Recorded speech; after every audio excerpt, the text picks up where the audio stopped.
Good afternoon, everyone. Welcome to our third iteration on a website or a webinar series. Today, we're talking about updating content on your website, how to and how often. I am joined with my colleague, Miss Willig. Oh, there we go. Isn't that? Oh man! Isn't that stunning? Those delightful. Those are pictures we took when we first started at JH to exemplify our fun mode. So that's us being fun, apparently. We won't subject the members that are listening to any more of that. Okay. So today on our topic, we're going to be discussing how often you should update your website and what kinds of content to make. And we're going to go through, Abby's going to go through some ideas. Then I'm going to show you a quick demo tutorial on how to create a new page. And then we're also going to talk about some additional content and services provided if you are so willing to participate in them. So we're going to start by letting Abby kind of give us a best practices on page creation and updating. And one other thing, Guy, I know we wanted to give a quick teaser in the beginning about what we have coming up next. What's our next webinar topic? Sorry about that. So today is talking about how to create pages. Our next iteration will be combining this page creation with activity in the digital dashboard, which is our digital advertising tool. Many of you, many of the members that are on right now have that tool. So we'll talk about how to integrate both of them, create an email, tie it into a new page, tie a new page into a Facebook post. And even if you don't have the digital dashboard and you do have Mosi, we're still going to come up with some cool ideas and get a little deeper dive into page creation and what you can do with it. So I think it'll be a good time. Thank you. Awesome. Thanks, Guy. So like Guy said, want to start out with, just some best practices and kind of industry standards when it comes to updating your site based on research that we've done. And of course, experience with, our day-to-day on members' websites and other client websites as well. So just a quote here, Google will most likely rank the website that is updated more often above websites that are rarely updated. So kind of simplifies it. Really, the best thing to keep in mind is that Google is looking for a website that is often updating content, which will provide the best experience for the person viewing the website, if you want to make it super simple.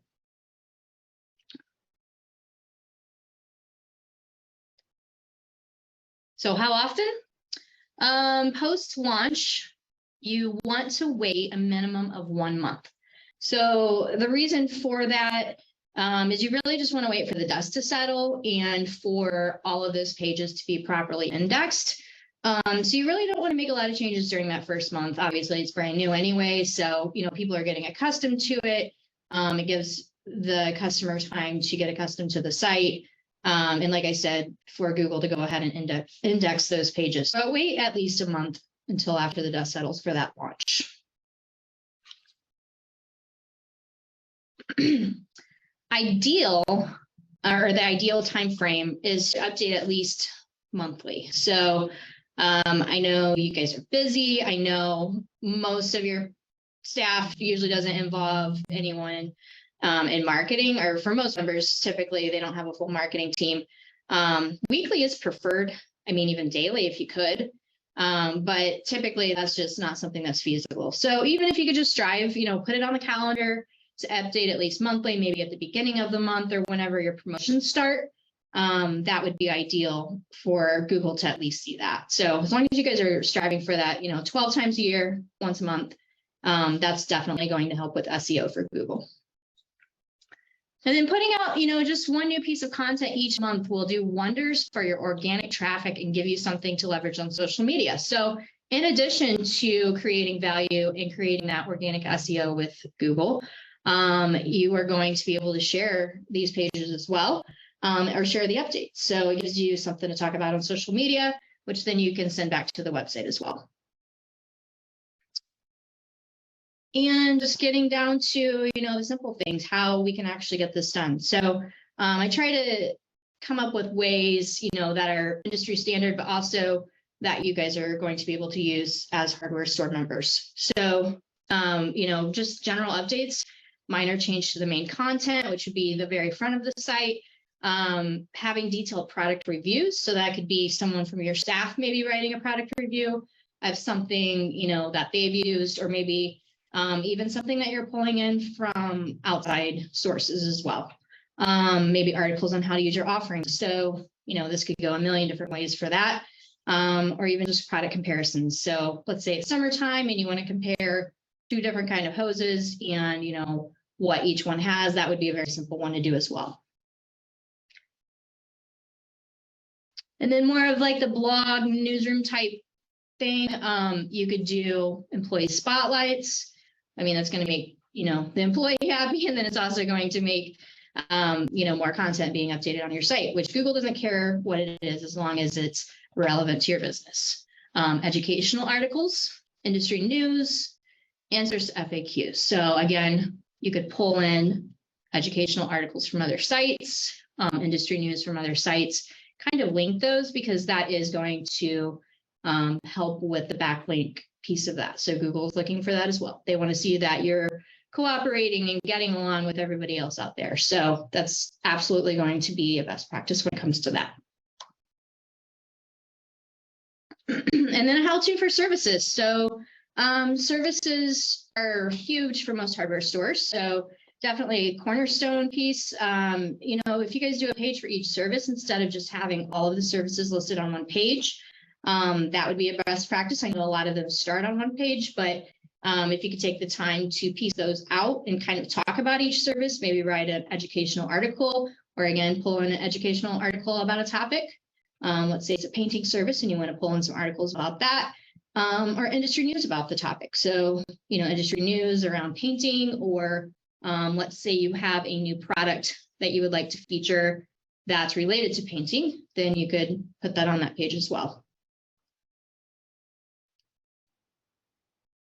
And then how to for reviews and promotions. So maybe doing a page for customer reviews. So you could take a screenshot of reviews that have come in through Google, through Google My Business. That's probably the best way to do it.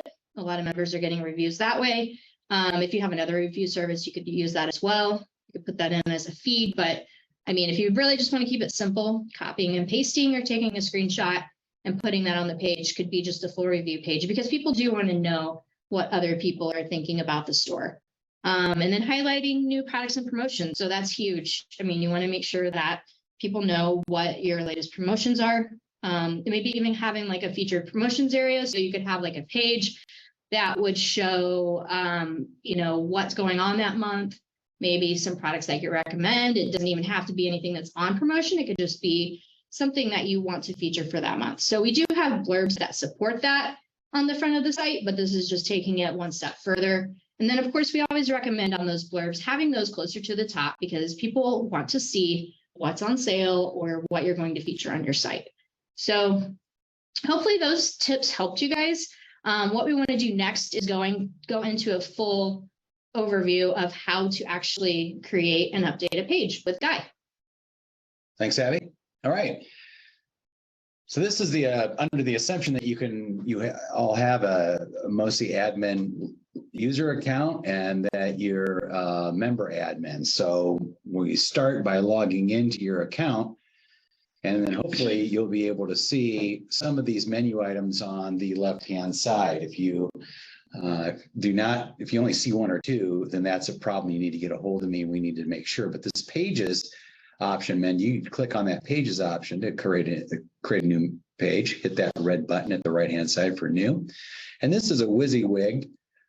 So what you get, we start off by giving it an appropriate page heading name, which will automatically then feed into the page website address. Make sure that you're up there on the top. We're in Jetsons. And then you come into this content area and treat it like you would just a word processor.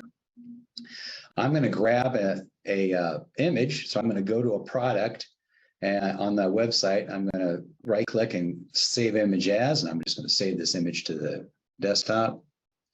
because then I'm going to come back to this new page. I'm going to start my page with an image. So I've saved an image on my desktop. I go up to this menu option, this icon here for image, and I click on that image.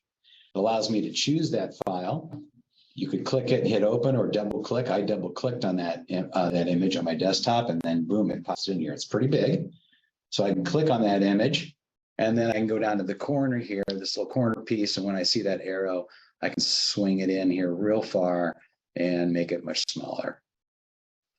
And now I want to add some titles. So I'm going to do a branding page here. This is just an example of an image, but we're going to feature this Farnham brand. So I'm going to write up Farnham product, some sort of title for it to highlight that we really like the brand.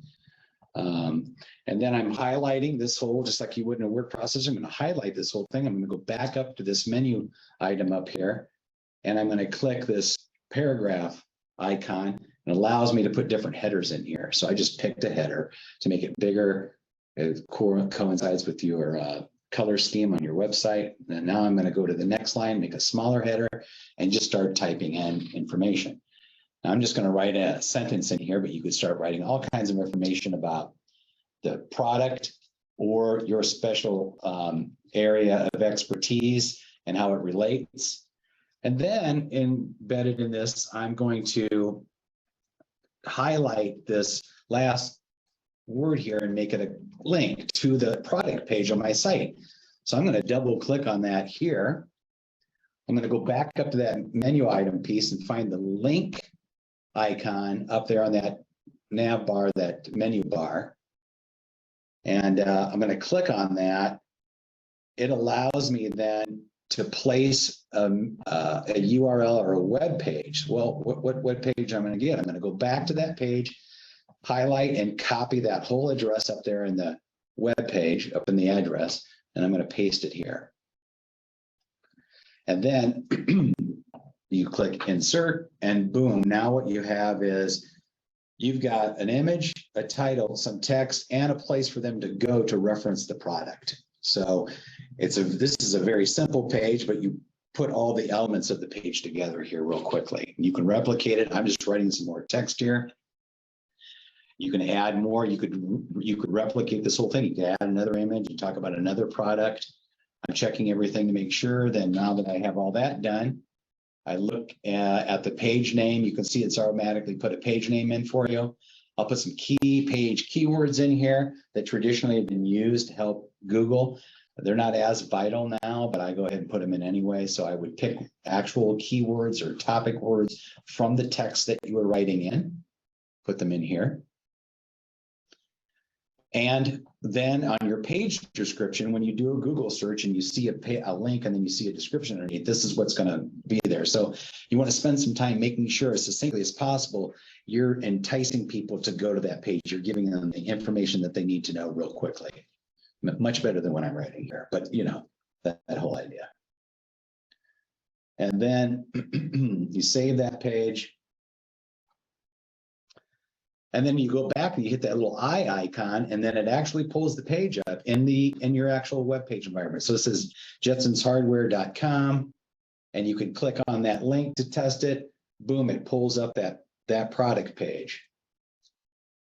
So I made a mistake earlier. I did a page that I didn't like, and I want to get rid of it. It was kind of the one that I was doing for this demo. I didn't like it, and I can just simply delete it. It'll give you a warning here, but you can go ahead and delete the page. So what I've done so far is we've gone through here, and I'm trying to pause this. Did I pause it? I did pause it. Okay, good. What I've done so far is we've created this page. We've named it. We put an actual image in it. We manipulated some text and made different sizes, and then we added a link. And essentially, for the most part, that's the building blocks of a page. And you get a lot fancier, and as you get more comfortable with it, you can use some of our presets. We've got ways to put in columns. Lots of members add like special products or rentals, and then they put in columns with the picture on one side and the description, the cost per day on the other side. There's all kinds of stuff that you can do, and you can certainly talk to us or your PMs about that, your program managers, and we can help you with all of that. Okay, so we're going to continue here real quickly. Now, what we're going to talk about here is coming back into the page. So we can go back into the page by clicking on, let me just go back real quick. You go back to the page and you can click on that pencil icon. We're going to delete that one again. So we delete that one. And then we go back to that page that we created and go to the pencil icon. We go back in because we want to make improvements. Like Abby said, you're going to want to come in here and update these pages. So you come back in, just literally come back in, switching things around, adding style to your text. I don't like this text. I'm just going to type over that what I just did and add new text. And this way you can refresh the pages pretty easily.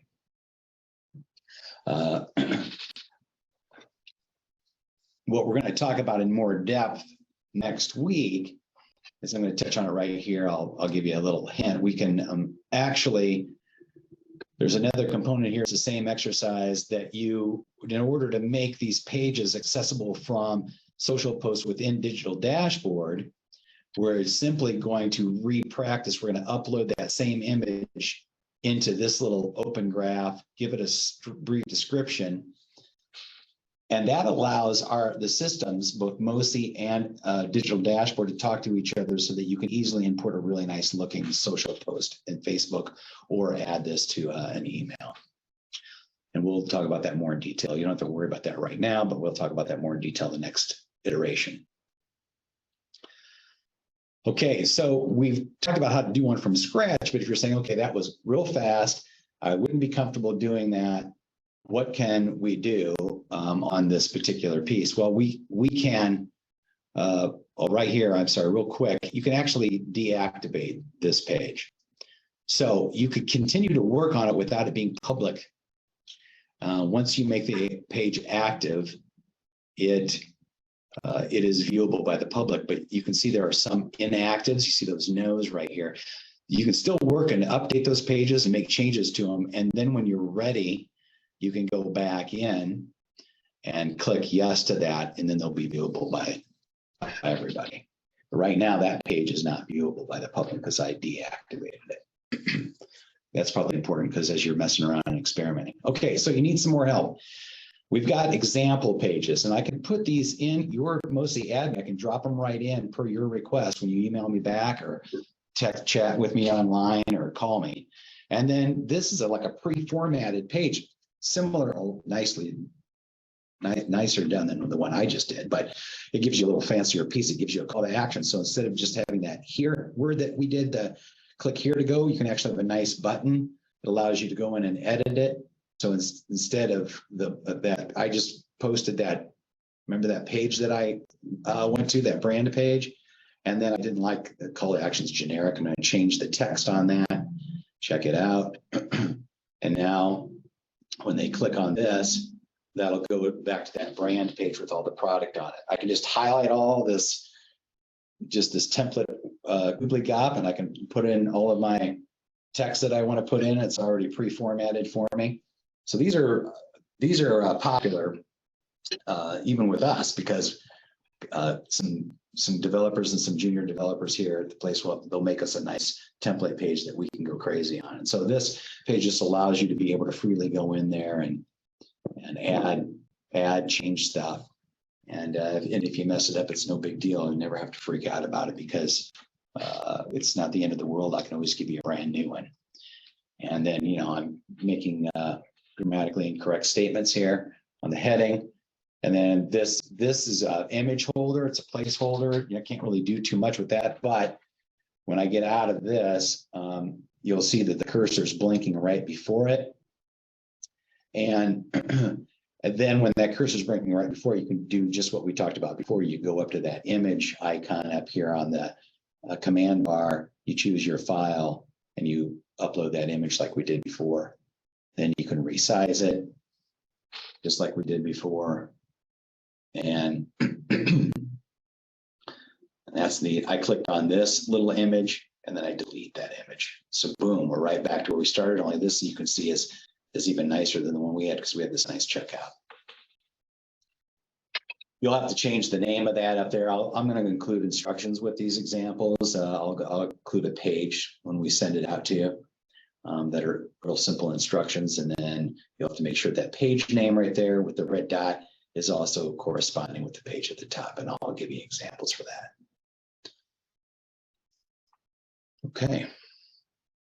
So that was a pretty high overview on how to create a page. And again, I'm here anytime you need me to answer questions while you're in the process of doing that.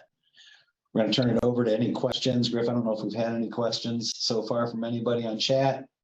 If someone wants to ask a question, they could certainly unmute and ask it now if they'd like.